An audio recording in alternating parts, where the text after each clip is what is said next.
Good afternoon, dear student.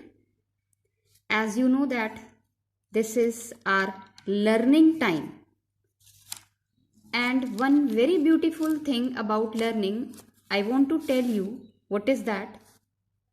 The beautiful thing about learning is that no one can take it away from you. So, dear student, be a learner and explore a new world. So, dear student, we knows very well we are discussing over nutrition, the modes of nutrition. Here we have two different types of the modes of nutrition as I have discussed earlier, that is autotrophic mode of nutrition and heterotrophic mode of nutrition. Autotrophic mode of nutrition, example plants. In case heterotrophic, examples animals as well as human beings. We have already discussed autotrophic nutrition. Now today we'll discuss about heterotrophic mode of nutrition. Heterotrophic mode of nutrition categorized into four branches, four parts. The first one is parasitic nutrition. Second one is saprophytic nutrition. Third one is symbiotic nutrition. And fourth one is insectivorous nutrition.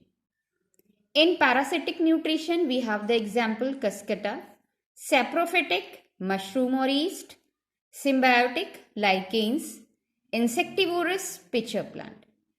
Now, dear student, we will discuss one by one these heterotrophic modes of nutrition.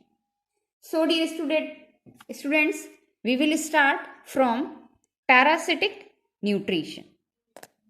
Dear student, organisms that live on or inside other living organism to drive their food are called parasites. Such a mode of nutrition is called parasitic nutrition. The organism from which a parasite drives its food is called host. And example I have already given to you, that is cuscuta, and it is also known as amarbel. It is a parasitic plant and grows on big trees. It sucks foods and water from the host tree. Sometimes because of the extensive growth of the parasitic plant, the host plant dies. Now after that we have the second one is here, that is saprophytic nutrition. Saprophytic nutrition. In case of the saprophytic nutrition, we have seen that the growth of white cotton like thing on wet leather, shoes or belt, especially when they get wet during the rainy season or the rainy days.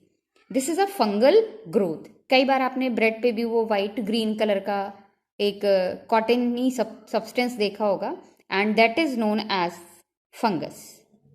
This is a fungal growth and the fungus grows and feeds on the substances which are part of the living organisms such as stored food, wood, leather, rotten plant products.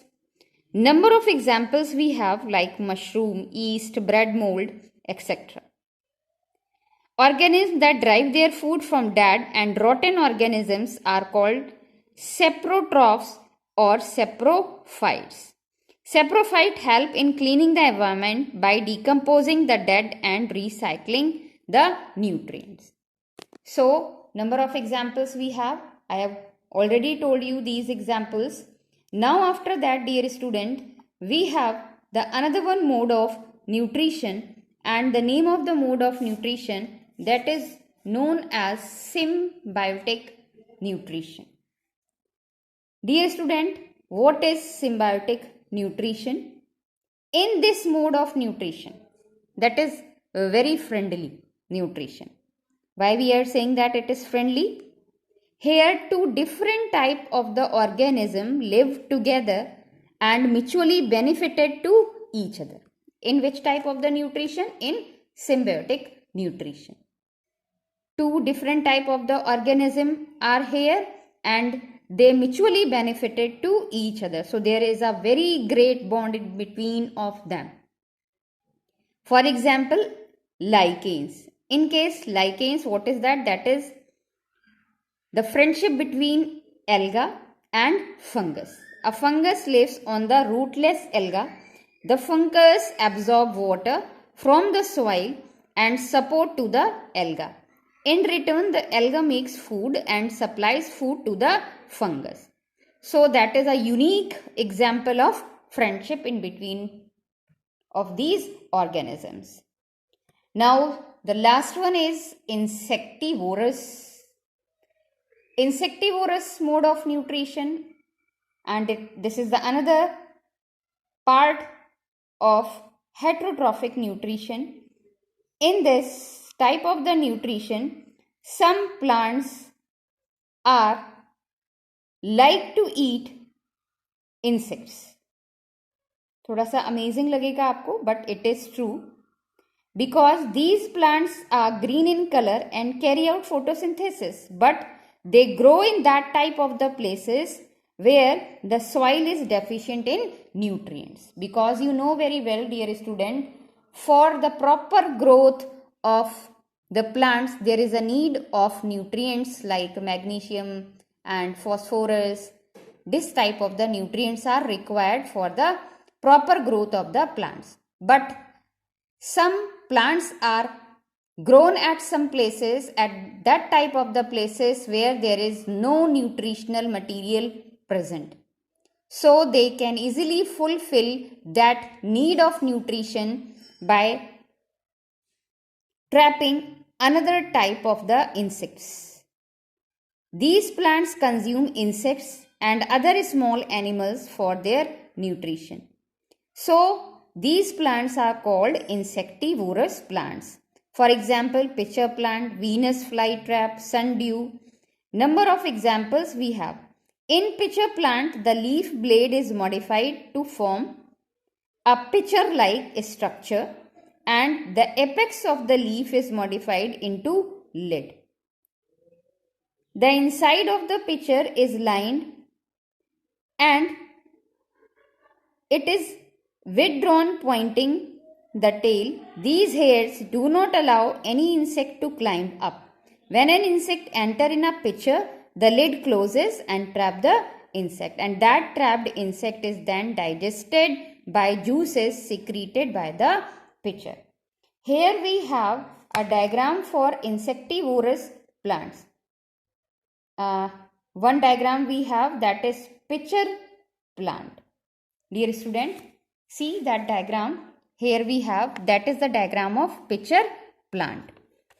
It is looking like a pitcher. Here we have a lid, and whenever they will trap any insect, then they will close the lid and some digestive juices secreted inside it, and it is easily digest that insect and fulfill the need of nutrients. So dear student, that is the diagram of the pitcher plant. Just like that, we have the another plants are also there like Venus flytrap. So these all are the types of the insectivorous plants. Now after that, dear student, we have a smaller discussion on replenishing nutrients in the soil. Nutrients in the soils, we know very well, all the plants absorb nutrients from the soil and the amount of nutrients in the soil keeps on decreasing. So most plants require nitrogen to make protein. Nitrogen is available plenty in the air, but plants cannot use it directly. Therefore, the bacteria such as rhizobium cannot prepare their own food, so they live in the roots of gram, moong and other legumes. They use the atmospheric nitrogen and convert it into plant usable form. So farmers do not need to add nitrogenous fertilizers to the soil in which leguminous plants are grown.